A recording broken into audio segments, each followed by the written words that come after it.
नमस्कार दोस्तों। स्वागत है आपके अपने YouTube channel horror plays stories पर। दोस्तों, आज की जो कहानी है वह अमावस्या की रात की है। और भूतिया कहानी सुनने में रोचक तो होती है, लेकिन कुछ ऐसी कहानियाँ भी होती हैं जो हमें सीधे तौर पर प्रभावित करती है। ऐसी ही कहानी है अमावस्या। दरअसल अमावस्या की काली रात अच्छाई और बुराई दोनों के लिए एक अवसर होती है, जिसमें कई लोग साधनाएं करके अपनी इच्छा अनुरूप शक्तियां प्राप्त करते हैं। ऐसी ही एक भयानक अमावस्या की रात एक औरत घने जंगल के बीच घोर साधना में लगी हुई थी। जंगल के चारों तरफ भेड़ियों की चिल्लाने की आवाज आ रही थी, लेकिन बिना किसी से घबराए यह औरत अकेले मंत्रों के जाप के साथ आग जलाकर अपनी साधना कर रही थी। जैसे जैसे समय बीतता जाता है, औरत उग्र हो जाती है। वह अपनी जगह से ऊपर उठने लगती है। उसके सामने की आग उसके साथ ही ऊपर उठती जा रही थी और देखते देखते आग की लपेटें आसमान को छूने लगती है और वह औरत जमीन पर नीचे गिर जाती है और कुछ ही पलों में उठकर खड़ी हो जाती है। अमावस्या की काली रात के प्रभाव की वजह से उसने रूहानी शक्तियां प्राप्त कर ली थी और अब वह तैयार थी अपना प्रतिशोध लेने के लिए। दरअसल ममता 6 माह पहले शादी करके गांव से शहर आई थी। वह अपने पति के साथ एक किराए के मकान में रहती थी। ममता घरेलू महिला थी। वह ज़्यादातर समय घर के कामों में लगी रहती थी। ममता के पति बैंक में एक क्लर्क थे। उनका नाम सुरेश था और सुरेश के बॉस उसके उसके काम की वजह से बहुत पसंद करते थे। सुरेश एक अच्छा कर्मचारी था। वह पूरी जिम्मेदारी से अपने साथ साथ अपने सहकर्मियों का भी काम करवा दिया करता था। उसका स्वभाव बहुत ही संकोची था, इसलिए वह किसी को भी मना करने में हिचकता था। एक दिन उसके बॉस उसे अपने चेंबर में बुलाते हैं और कहते हैं कि तुम्हारी नई नई शादी हुई है और तुम कहीं बाहर नहीं गई हो। जाओ अपने परिवार के साथ थोड़ा समय बिताओ। सुरेश को अपने बॉस की बात से खुशी होती है और वह मुस्कुराते हुए कहता है, जी बॉस, अगले महीने अपनी पत्नी के साथ कहीं बाहर जाने का सोच रहा हूँ। बॉस अपने पर्स से कुछ पैसे निकालकर सुरेश को दे देते हैं और कहते हैं, यह मेरी तरफ से तुम्हारे लिए है, जाओ मज़े करो। सुरेश पैसे लेकर घर आ जाता है। घर में ममता उसके लिए खाने की तैयारी कर रही होती है। सुरेश ममता को बताता है कि बॉस ने बाहर घूमने की इजाज़त दे दी है, हम अगले हफ्ते ही चलते हैं। दोनों बाहर जाने के लिए काफ़ी उत्साहित होते हैं। सुरेश के मोबाइल में अचानक बॉस का फ़ोन आता है और वह कहते हैं, मैंने तुम्हारे घूमने के लिए एक कार बुक की है जो तुम्हें अच्छे से सारी जगह घुमाएगी। सुरेश अपने बॉस को धन्यवाद देता है और कहता है, बॉस आप क्यों परेशान हो रहे हैं, हम खुद ट्रेन से चले जाते हैं। लेकिन बॉस की जिद करने पर सुरेश उनका ऑफर मान लेता है। ममता सुरेश से कहती है कि हमें कुछ सामान लेना होगा, चलो आज बाजार चलते हैं। अगले 2 दिनों में इन्हें निकलना है, इसलिए सुरेश बाजार जाने को तैयार हो जाता है। सुरेश और ममता बाजार जाकर अपने पसंद के कपड़े और कुछ खाने पीने की वस्तुएं खरीदते हैं। वह अपने सफ़र के लिए तैयार हो जाते हैं। बॉस की भेजी हुई कार दरवाजे पे आकर समय से खड़ी हो जाती है। सुरेश कार की डिक्की में सारा सामान जमाता है और दोनों कार में बैठकर निकल पड़ते हैं अपने रोमांचक लम्हों की ओर। खूबसूरत वादियों का मजा लेते हुए सुरेश और ममता गाने गुनगुना रहे थे। ड्राइवर गाड़ी चला रहा था। अचानक ड्राइवर की गाड़ी का दरवाज़ा खोलकर बाहर कूद जाता है और गाड़ी का संतुलन बिगड़ जाता है, जिससे गाड़ी पहाड़ी से नीचे जंगली रास्ते की तरफ मुड़ जाती है और तेजी से जाकर एक पेड़ से लटक जाती है। ममता और सुरेश जोर जोर से मदद के लिए चिल्लाने लगते हैं। तभी सड़क के ऊपर एक कार आकर रुकती है, लेकिन इनकी कार रोड से थोड़ा नीचे एक पेड़ के सहारे लटकी होती है। कार की आवाज़ सुनने से दोनों को लगता है कि अब शायद यह बच जाएंगे।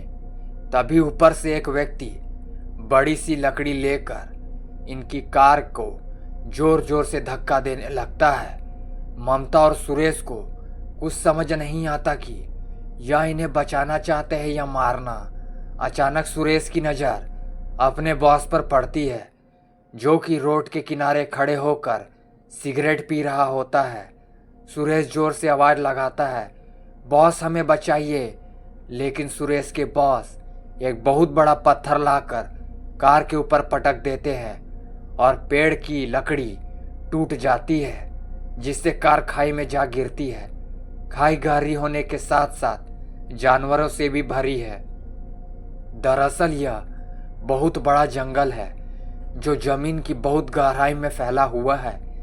यहाँ गिरने के बाद आज तक कोई नहीं बचा, इसलिए सुरेश के बॉस ने यही जंगल चुनी थी। सुरेश की मौत के लिए सुरेश के बॉस उसे क्यों मारना चाहते थे, यह बात दोनों के लिए राज रह जाती है और गाड़ी खाई में समा जाती है। अगली सुबह अखबार में हादसे की खबर छपी होती है, लेकिन साथ ही करोड़ों रुपया की हेरा फेरी का आरोप भी सुरेश के ऊपर लगा होता है। दरअसल सुरेश के बॉस ने ऐसे कई खातों से सुरेश के जरिए पैसे निकलवाए थे, जिन खातों में लंबे समय से कोई प्रतिक्रिया नहीं हुई और बैंक की ऑडिट ने दौरान पाया गया कि सुरेश के सिग्नेचर की मदद से यह काम हुआ है।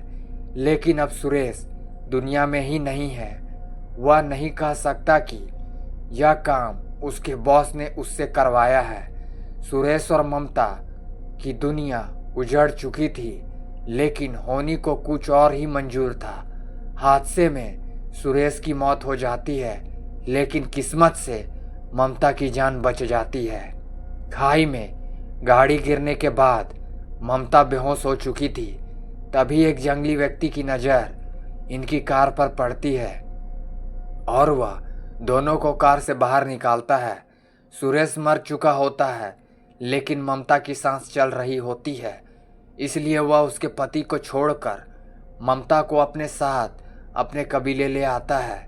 यह कबीला बहुत ही खूंखार वनवासियों का था, जो कि काली शक्तियों के स्वामी थे। वह ममता को अपनी औषधियों से कुछ ही दिनों में ठीक कर देते हैं। ममता उनकी भाषा समझने में असमर्थ होती है, लेकिन अपने वह इशारों से बातों को समझा पा रही थी। वह सिर्फ इतना जानती थी कि उसके पति के बॉस ने ही उनकी जान ली है। अब वह बदला लेना चाहती थी। उसे कोई रास्ता नजर नहीं आ रहा था। वह तय करती है कि इन्हीं के बीच में रहकर वह काली शक्तियाँ प्राप्त करेगी और अपने दुश्मन का सर्वनाश करेगी। और कहानी वहीं आ जाती है जहाँ से शुरू हुई थी। ममता घने जंगलों में काली शक्तियाँ प्राप्त कर चुकी थी और अब वह इतनी ताकतवर थी कि पलक झपकते ही वह किसी भी स्थान में पहुंच सकती थी। उसके साथ भूतों का पूरा समूह चलता था। उसके एक इशारे पर किसी भी व्यक्ति को खाक में मिलाया जा सकता था। ममता एक मॉडर्न लड़की बनकर बॉस के दफ्तर पहुंच जाती है। दरअसल ममता को सुरेश के बॉस ने कभी नहीं देखा था, इसलिए वह उसे पहचान नहीं पाते, लेकिन अब वह कोई साधारण लड़की नहीं बल्कि काली शक्तियों की महारानी थी। उसे काली शक्तियों की वजह से पता चल चुका था कि आखिर बॉस ने उसके पति को क्यों मारा। वह अपने पति को निर्दोष साबित करना चाहती थी और असली गुनहगार को सजा देना चाहती थी। ममता ने काली शक्तियों के प्रभाव से एक आकर्षित रूप धारण किया था, जिसे देखते ही सुरेश के बॉस मोहित हो जाते हैं। ममता बॉस से झूठ कहती है कि मेरे पिता के खाते में करोड़ों रुपया है, लेकिन वह खाता किसी और का होता है जो इस दुनिया से जा चुका था, और उसके बेटे भी उस खाते के बारे में नहीं जानते। लेकिन ममता को अपनी काली शक्तियों से उसे खाते की जानकारी मिल जाती है, इसलिए वह उदाहरण की तरह उसी बैंक खाते का इस्तेमाल करती है। बॉस खाते का बैलेंस देखकर दंग रह जाते हैं। उन्हें लगता है कि अब लंबा हाथ मारने का मौका मिला है। तभी बॉस कहते हैं, जी मैडम, यह तो बहुत आसान है, लेकिन इसके लिए 50% मुझे चाहिए। ममता तुरंत हाँ कह देती है। तभी वह अपने एक क्लर्क को बुलाते हैं और कहते हैं कि जाओ मैडम के खाते से पैसे निकालने की प्रक्रिया पूरी करो। क्लर्क बैंक में नया था, उसे बॉस की काली करतूत नहीं पता थी। बॉस कैसे निर्दोष कर्मचारियों को गैर कानूनी तरीके से पैसे कमाने के लिए इस्तेमाल करके उन्हें जुर्म में फंसाता है। क्लर्क बाहर चला जाता है। इसी दौरान सारी बातें ममता रिकॉर्ड कर लेती है ताकि उसे मारने से पहले अपने पति को निर्दोष साबित करने में सबूत हासिल कर सके। बॉस का आदेश पाते ही क्लर्क मुर्दा आहरण की प्रक्रिया प्रारंभ कर देता है और बॉस के चेंबर में खूनी खेल शुरू हो जाता है।